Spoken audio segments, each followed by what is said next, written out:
Buenas tardes, compatriota. En 1973 empezaba la carrera de Derecho en la Universidad de Costa Rica y nos visitó el profesor Israel Drabkin, fundador de la victimología. Posteriormente, ya en mi licenciatura y en el posgrado y en mi época de catedrático universitario, llegué a impartir el curso de criminología y victimología. Y hay muchas teorías acerca de el origen del crimen, de todo tipo, desde teorías que me parecen hermosísimas, como la teoría del delincuente nato, del hombroso, como las teorías genéticas, como las teorías sociológicas, la del etiquetamiento. Y con respecto a las víctimas también, víctimas inocentes y muchas clasificaciones, pero en este país las víctimas son 3 veces víctimas. Víctimas de sus agresores, víctimas de las leyes y víctimas del poder judicial, especialmente de la corrupta Corte Profunda. Pero hablemos de 2 cifras que me llamaron mucho la atención en estos días. El 0,5% de condenas que logra el Ministerio Público en los casos de corrupción. Todavía seamos más claros. El 0,5% de condenas que produce la costosa y lenta administración de justicia penal, con su Ministerio Público, con su OIJ y con sus tribunales. 0,5%, ni siquiera el 1% de los denunciados por casos de corrupción resultan condenados. ¿Cómo le parece, compatriota? Pero estamos hablando de los datos de la estadística judicial del 2022, revelados por un valiente fiscal adjunto que dijo en la prensa la semana pasada números y datos que realmente no solo merecen nuestro reconocimiento, sino nuestra sorpresa. Por supuesto que siempre hemos dicho que el gran problema de la inseguridad en este país es la impunidad. Paréntesis, me hizo mucha gracia oír a la candidata magistrada y jueza del Frente Amplio decir que la inseguridad se tiene que enfrentar con mejor educación y más probabilidades y más posibilidades. Todo eso es cierto, pero ¿por qué no dicen los charlatanes del Frente Amplio y los abolicionistas cómo lo van a lograr mientras la sociedad es victimizada?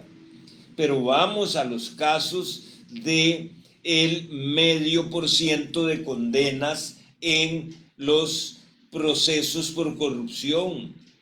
En el año 2021 fue el 0,3%, un tercio de un 1%.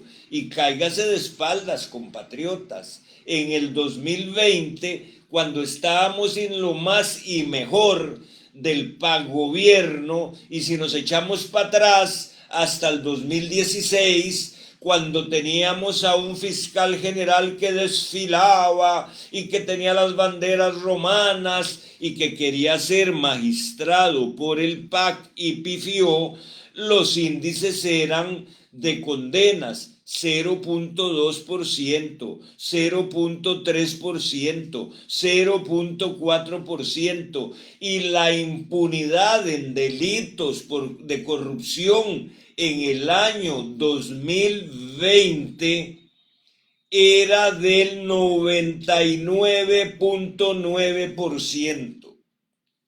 Pero démosles un numerito con curva.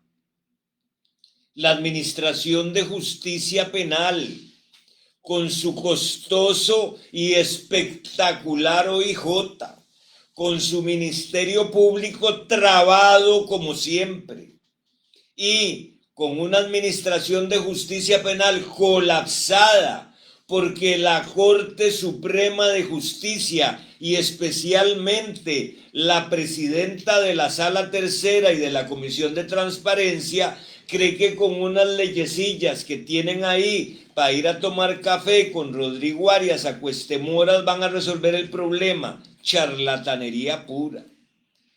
Pero la impunidad no es solo en los delitos funcionales o de corrupción. No olvidemos que los delitos de corrupción nunca llegan al 2% del resto de los crímenes que se cometen en el país. Pero hay otra cifra que también es alarmante, y es que dentro de las víctimas que más nos preocupan, las víctimas que no puede ser que siga siendo de este nivel, son nuestros infantes, nuestras niñas y nuestros niños. Recuerdo aquel doctor del Hospital de Niños denunciando las atrocidades que los papás, las mamás y otros sujetos hacen a los niños. Recuerdo las filminas de los cursos de medicina legal donde un monstruo con su bebé lo usaba para pagar sobre su cuerpito las chingas de cigarro. Otro monstruo que hirvió en una lata de manteca a un bebé, y ahí podemos seguir con todas las barbaridades que se siguen haciendo. ¿No vieron la noticia un día de estos de una mujer de buena reputación, como dice el artículo 113 del Código Penal, la madre que de buena fama matara a su hijo antes de que cumpla 3 días de nacido, tiene una pena chiquitilla? Ese delito existe aquí. La mamá que mate a su bebé antes de que cumpla 72 horas de nacido o de nacida, no se va a 25 años mínimos a la cárcel, no, se va a 3. ¿Por qué nadie dice esto? ¿Por qué todas esas señoras que se rasgan las vestiduras por los derechos de la mujer no se las rasgan para decir que matar a un bebé que tenga menos de 72 horas es tan criminal como si tuviera 73 horas o un año? Bueno, pero estos mismos bebés también son víctimas de otro monstruo institucional donde la intervención estatal urge desde hace años, el tal PANI, donde la arbitrariedad, la incompetencia y los manejos opacos de miles de millones de colones nos dan otra cifra revelada recientemente en la prensa. El 1% de los niños del PANI es adoptado. El 1% de 16,000 niños que tiene el PANI en un país de 5 millones de habitantes. Y le puedo asegurar que si el PANI tuviera todos los niños en situación de abandono o agresión, no serían 16,000, cuidado, y no serían 160,000 o más. ¿Para qué sirve el PANI? Para repartir 42,172 millones de presupuesto. Casi la mitad, el 43%, es destinado a la manutención de criaturas agredidas o abandonadas.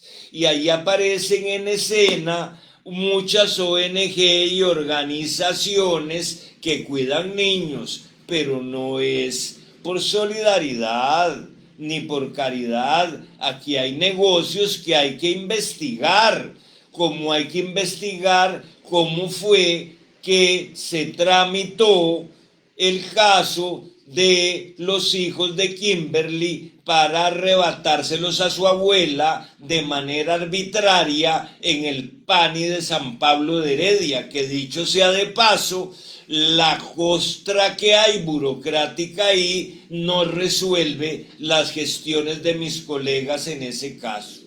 Compatriotas, 1% frente a 99% de impunidad en los casos de corrupción, 1% frente a 99% de niños que no se adoptan. ¿Y qué dicen los estándares internacionales? Que por lo menos debería ser del 4%. O sea, que aquí estamos, como siempre, en la cuarta parte de lo que hay que hacer. Compatriotas, ¿en qué se parece la Administración de Justicia y el PANI? En que tienen un 99% de ineficiencia o, podríamos decirlo, de impunidad, de opacidad o de irresponsabilidad.